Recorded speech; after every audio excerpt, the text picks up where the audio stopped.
Alrighty everyone, welcome back. It is now January 3rd of 2024, and given that the MCU / the Marvel Cinematic Universe, the only hope about it really succeeding and gaining any kind of a profit for Disney this year has a lot to do with Deadpool 3, starring Ryan Reynolds, that's being written by both Rhett Reese and Paul Wernick, along with the help of Ryan, except there's been a lot of drama happening behind the scenes with this film against the higher-ups over at Disney, including Bob Iger, really starting things up with this actual problem ongoing for Deadpool 3 as we speak.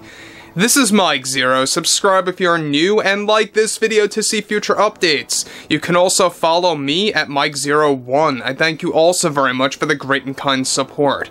So, one thing about Deadpool 3 is that we know that this movie in particular is that Disney's placing all bets on it. They are really viewing this movie as their saving grace of 2024 to gain a profit, because I think it's pretty much established now that Inside Out 2 is most likely going to be another box office failure under Disney due to the fact that Bob Iger did make it clear that DEI is going to be very heavy in that film, even more so than the first.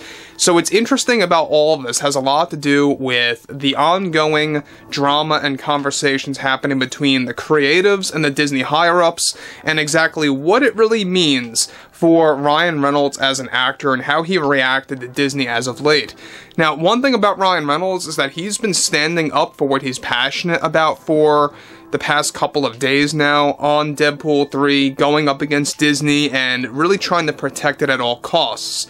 And we all know about where the MCU is heading already, based on multiple projects looming for 2025. However, alright, with Ryan Reynolds and the writers of Deadpool 3 endlessly fighting against Disney in their desperate move to save the third act of Deadpool 3, one major development has to do with Ryan Reynolds' recent action toward Disney in one of the recent meetings that took place remotely between the Disney higher-ups and the creatives behind the film. Now, as it turns out, Ryan Reynolds recently held multiple argumentative conversations, of course, about the film after Bob Iger made his final decision to cut back drastically on funds for exposure for the film across the board in the form of advertisements, both online and on television. Now, Ryan is already giving another ultimatum right now by warning Disney that he will be stepping down and walking away from a very important MCU project, that they need Ryan as a co-writer to make it work out in the long run, as Wade Wilson is reportedly planned to have an integral, glorified cameo for this new X-Men oriented project. However, statistically, Bob Iger, of course, was said to have dialed back on funds by roughly 40 to 45% in order to reduce spending on the film, especially for advertisements. This not only comes in part of Iger's cost containment plan, but also due to the fact of the ongoing drama related to the creators, including Ryan, for the third film itself. Writers like Rhett Reese and Paul Wernick surprisingly are standing by Reynolds, of course, after this dramatic change-up over by Disney and in this remote meeting that took place about the film as it nears the end of filming, which may or may not end on time due to the conflicts that have been ongoing. Now, Ryan said, okay, to have gotten Disney to agree with many of his demands for the film. We talked about that a couple of weeks ago. However, the reduced funds for marketing and Iger throwing in DEI into the third act are still a go, along with cutting down the running time of the film by a whole 30 minutes. These three things are what Ryan is fighting for, as both Rhett and Paul back him up in the process. Both Paul and Rhett were supposed to be involved also with some of the untitled MCU projects that would surround mutant-era material. However, due to the conflicts here with Disney, they too are shying away from any further talks for those films by Kevin Feige from Marvel Studios. Now guys, let me just pause here for one moment about what Ryan Reynolds is doing here. So basically, he is doing everything he's got to go up against Disney to get them to cave, to pour more funding into the marketing of Deadpool 3. And we all know that, especially if a movie is setting itself up to be a very big and, you know, assured release by satisfied customers, you would think that Disney would want to promote this thing properly. But Bob Iger wants to reduce spending on funds for the marketing, which shows, in my opinion, that they really truly deep down have no faith in this movie at the end of the day, because Disney knows what they're doing. They know that if they unveil all the DEI nonsense in the advertisements, people are going to walk away.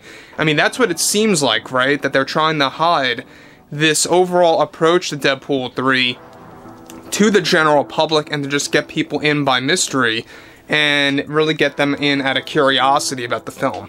So what's interesting about that has a lot to do with the fact of the funds that are dwindling by 40 to 45%, very similar to what they did for Snow White, but that is a different story, to be honest, because that movie is pretty much tarnished down to the bone, where I don't even believe it's going to make a profit, but we'll see in March of 2025 and how that turns out.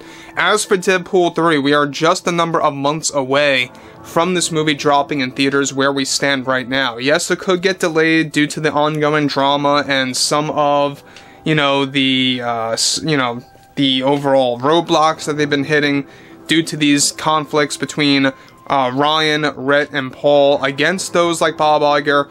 But moving on here, this is where things get even more involved, is that Ryan Reynolds is even going as far to pressure Disney to refrain from any further usage of Deadpool as a cameo if he isn't involved as a response to the negotiations that have been falling flat in many areas for the movie that Ryan, Rhett, and Paul know is the only hope for the MCU to grow in 2024.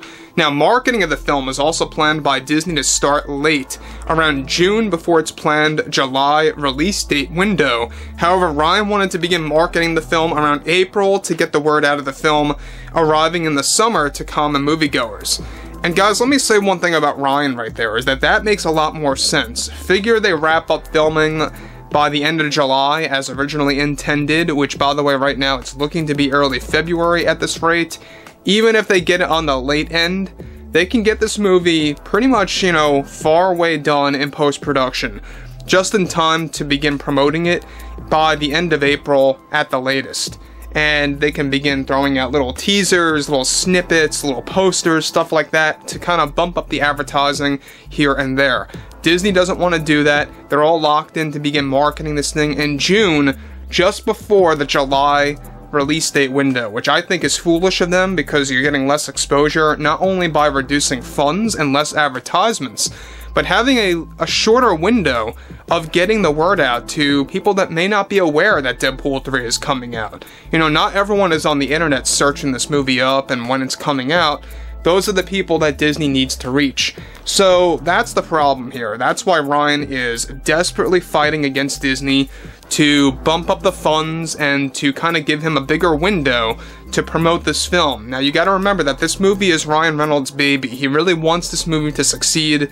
He wants this to essentially be a wrap-up for a Deadpool trilogy, quote unquote, to kind of turn it into one big story. Deadpool 1, 2, and 3.